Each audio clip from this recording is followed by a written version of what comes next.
Ibn Ataillah al-Iskandari, l'abandon de la volonté propre. Chapitre 6. Un autre enseignement profitable. Sache que ce n'était pas par esprit de rébellion ou de transgression qu'Adam mangea du fruit. Certains exégètes soutiennent en effet qu'il avait oublié l'ordre divin et mangé le fruit par distraction, en s'appuyant sur ce verset. Nous avions passé au préalable un pacte avec Adam, mais il l'oublia et nous ne lui trouvâmes aucune résolution dans la transgression. Ou s'il goûta au fruit en ayant à l'esprit l'interdit divin, ce fut sans doute à cause de ce qui lui avait été suggéré par le diable. Avec ce verset, votre Seigneur ne vous a interdit l'accès à cet arbre qu'afin que vous ne deveniez pas des anges ou des immortels. L'amour qu'Adam éprouvait pour Dieu lui fit en effet convoiter l'éternité en sa compagnie, afin de demeurer à jamais auprès de lui.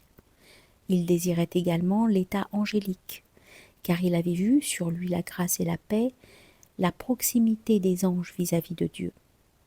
Aussi désira-t-il manger du fruit de l'arbre, afin d'obtenir une station meilleure que la sienne, ou du moins lui paraissant telle, car les savants ainsi que les connaissants divergent sur le fait de savoir si la prophétie surpasse l'état angélique ou non.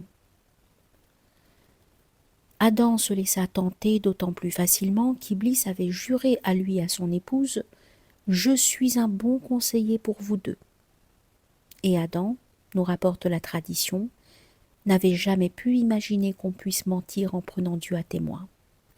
Alors il en fut comme Dieu l'avait décrété. Le diable les séduisit par des artifices. Sache encore que la nourriture qu'absorbait Adam au paradis ne se transformait en rien de nuisible. Il l'éliminait par transpiration, d'une sueur qui avait l'odeur du musc, ainsi qu'il en va pour les gens du paradis. Cependant, lorsqu'il eut mangé de l'arbre interdit, il fut pris de contraction. Alors il s'entendit dire « Ô Adam, où iras-tu donc? Au fond d'une vallée, sur la montagne, ou sur les bords d'un fleuve? Descends plutôt sur terre où tu pourras te soulager. »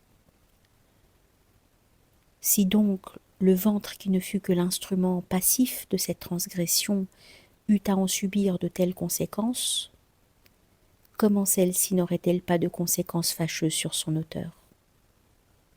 Comprends donc. Cependant, l'arbre peut aussi être considéré comme étant tout ce que Dieu interdit, et le paradis comme sa présence. Lorsque l'on dit « N'approchez pas de l'arbre car vous seriez du nombre des transgresseurs », c'est aussi à ton cœur représenté par Adam et à ton âme symbolisée par Ève que cette défense s'adresse. Adam faisait pour sa part l'objet d'une sollicitude divine, si bien qu'après avoir mangé de l'arbre, il fut précipité sur terre pour y devenir le lieutenant de Dieu.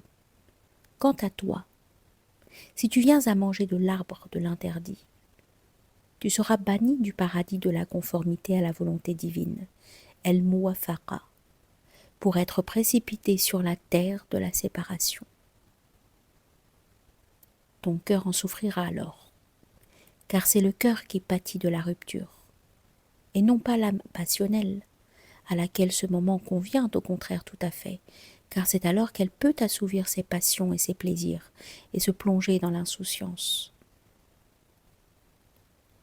Sache que Dieu se révéla tout d'abord par l'acte créateur, si bien qu'Adam l'invoqua par son nom, le puissant, Ya Qadir.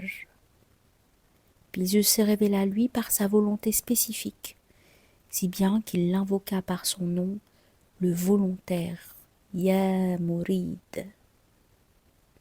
Puis Dieu se révéla à lui par sa décision de lui interdire de manger de l'arbre, et Adam l'invoqua par son nom, le régent, Ya Hakim.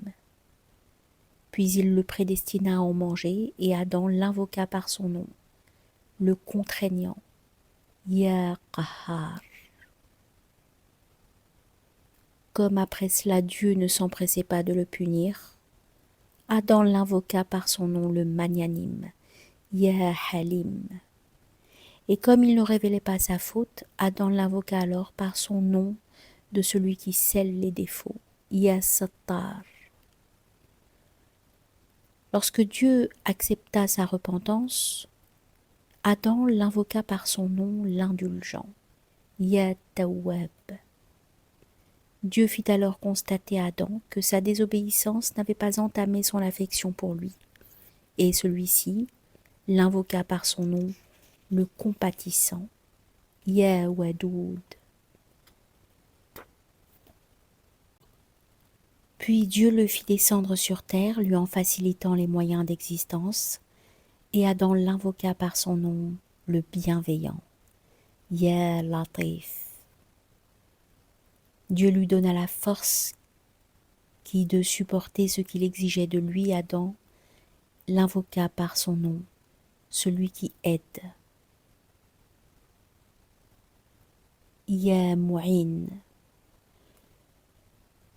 Puis, lorsqu'il lui dévoila le secret de l'interdit, de sa transgression et de la chute qui s'ensuivit, Adam ne put que l'invoquer par son nom, le sage, Ya Hakim. Dieu lui donna ensuite la victoire sur ses ennemis, et Adam l'invoqua par son nom de celui qui accorde la victoire, Ya Nasir.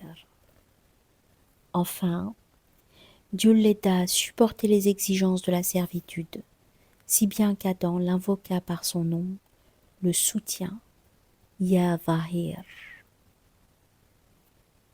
Ce n'est donc que pour mener à son terme la décision divine Tasrif à l'encontre d'Adam et lui imposer les prescriptions légales que Dieu le fit descendre sur terre.